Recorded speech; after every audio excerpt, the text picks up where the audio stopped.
আজকে আমরা জার্নাল শিখবো বা বিল শিখবো, মানে দুটোই শিখবো একসঙ্গে। তাহলে ঘুরিয়ে বল, এটা কিসের জার্নাল করছি আমরা? বিলের জার্নাল শিখছি আমরা, বিলের জার্নাল শিখছি।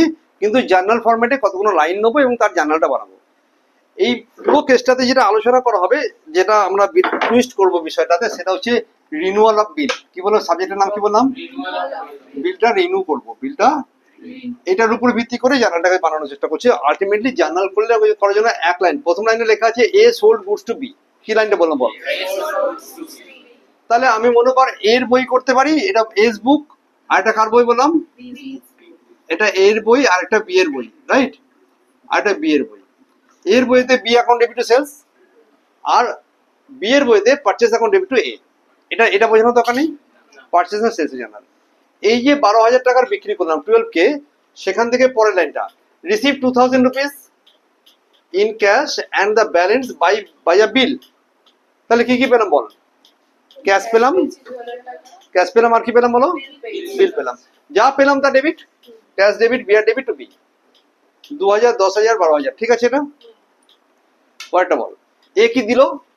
একে দিল, বি একে দিয়েছে 12,000 টাকা in the form of cash, 2,000 টাকা in the form of BP, 10,000 টাকা।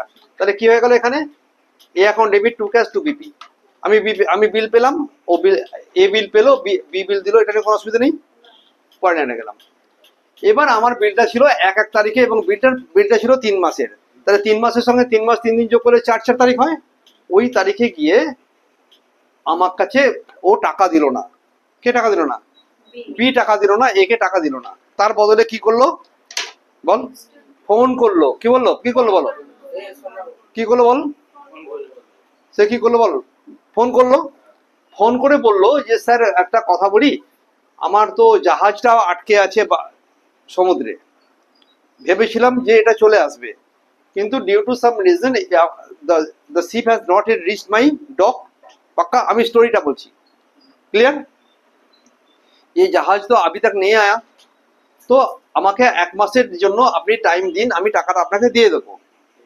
ক্লিয়ার? ক্লিয়ার? এই ধরনের ফোন আসতে পারে। তো যখন এরকম একটা ফোন এলো 1 মাসের জন্য আমাকে সময় দিন, আমি টাকাটা দিয়ে দেবো, তখন আমার কাছে কি কাজ আছে? দ্যাট ইজ, আমি রাজি হয়ে গেলাম, এ রাজি হয়ে গেল। রাজি হয়ে গেলে ওই বিলটাকে 1 মাসের জন্য রিনিউ করে দিলাম, 1 মাসের জন্য। তখন এর নাম দিলাম রিনিউয়াল অফ বিল। পাক্কা? তো রিনিউয়াল অফ বিলের জন্য কোনো আলাদা করে কোনো জার্নাল করতে হয় না। ঘটনা ঘটতে লাগলো যে আগের বিলটা ক্যান্সেল করব। কি করবো বলো? আগের বিলটা ক্যান্সেল করার জন্য আমরা লিখলাম ডিজনার। তাহলে আমার কাছে ছিল, এটা হলো 1 নম্বর লাইন, এটা হলো 2 নম্বর লাইন, এটা 3 নম্বর লাইন, রাইট? এখানে হলো 4 নম্বর লাইনে আমি বিলটাকে ডিজনার করলাম। ডিজনার করার জন্য 3D টু হ্যান্ড হবে। বিলটাতে বি ডেবিট ছিল টু বি, আর এখানে বিপি টু এ। এটা নর্মাল জার্নাল, কোনো অসুবিধা নেই কারোর জন্য। বিলটাকে ডিজনার করার জার্নাল যা হয় তা করলাম, রাইট? এবার আমি বললাম যে 1 মাস পর যে তুমি টাকা দেবে, তাহলে তো আমাকে 1 মাসে ইন্টারেস্ট দিতে হবে। তখন আমি 1 মাসের জন্য ইন্টারেস্টেড হিসাব করে দেখলাম 100 টাকা ইন্টারেস্টের হিসাব হচ্ছে, কোনো অসুবিধা নেই তো। এর কাছে এটা ইনকাম বলে বি অ্যাকাউন্ট ডেবিট ইন্টারেস্ট করেছি, ইনকাম ক্রেডিট, ইন্টারেস্ট ক্রেডিট। এর কাছে এটা এক্সপেন্সেস বলে ইন্টারেস্ট অ্যাকাউন্ট ডেবিট টু এ করেছি, কোনো অসুবিধা নেই এটাতে। ক্লিয়ার? কারো অসুবিধা করে এখন বল, স্যার বুঝলাম না এটা। এখন আমার কাছে ছিল, পেতাম 10,000 টাকা, এখন আরো 100 টাকা, ঠিক আছে। আগে কত ছিল বলো? 10,000 টাকা, এখন আরো 100 টাকা চার্জ করলাম। তাই নতুন এখানে বিল যে কাটবো তার দাম সেটা দাঁড়ালো 10,100 টাকা দিয়ে। কি দাঁড়ালো বল? এটা হলো 10,000, এটা 10,100 টাকা দিয়ে একটা বিল লিখলাম। তাহলে নতুন বিল ইস্যু হলো। এই গল্প বোঝা গেছে না? বোঝেনি এই পর্যন্ত? হতে পারতো এটা 10,000-এর বদলে 10 লাখ টাকা। এবং এখানে যখন আমি মাঝখানে একবার আমাকে বললো যে শুনুন, আপনার 10 লাখ টাকার মধ্যে আমি এখন 2 লাখ টাকা দিচ্ছি, বাকি 8 লাখ টাকার বিল কাটো। যদি কোশ্চেন এরকম থাকতো, একে বলি পার্ট পেমেন্ট। কি বলি? তাহলে আমি এখানে টাকা নিয়ে নিতাম, যে ভাই তুমি আমাকে টাকা দিয়েছো, তাহলে তুমি আমাকে টাকা দিয়েছো মানে ক্যাশ ডেবিট করলাম বা ব্যাংক ডেবিট করলাম, টু বি টাকা দিয়ে দিত ক লাখ টাকা, 2 লাখ। এটা একটা এক্সট্রা জার্নাল দেখালাম। ক্লিয়ার? তাহলে এখন বিল ক টাকার হতো?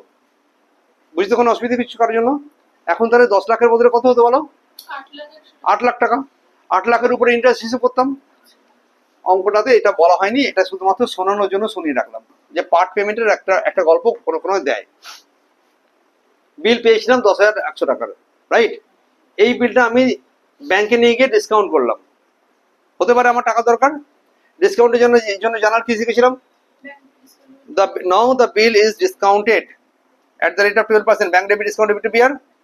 হিসেব করে দেখলাম এটা হলো 101 টাকা। কত রেটা? এটা হলো 101 টাকা, ডিসকাউন্ট কেটে গেলে 10,100 টাকা থেকে 9,999 টাকা পেয়েছি আমি। তখন এ কোনো জার্নাল করবে না, বি কোনো, ওর তখন হাইবারনেশন চলছে। কি চলছে? হাইবারনেশন কি জিনিস? শীত ঘুম।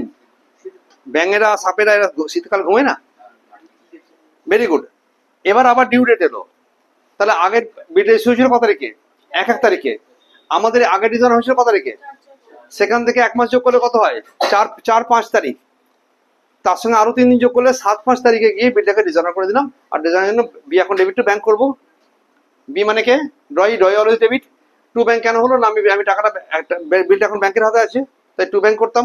বিলটা যদি আমার নিজের কাছে থাকতো তাই টু বিআর, বিলটা যদি এন্ডোর্সির কাছে থাকতো টু এন্ডোর্সি। এ তো ডিজাইনারি জার্নাল করে বিপি এখন debit to A, simple journal. Clear এটুকু? চলো বন্ধ করে দাও এটাকে, স্টপ।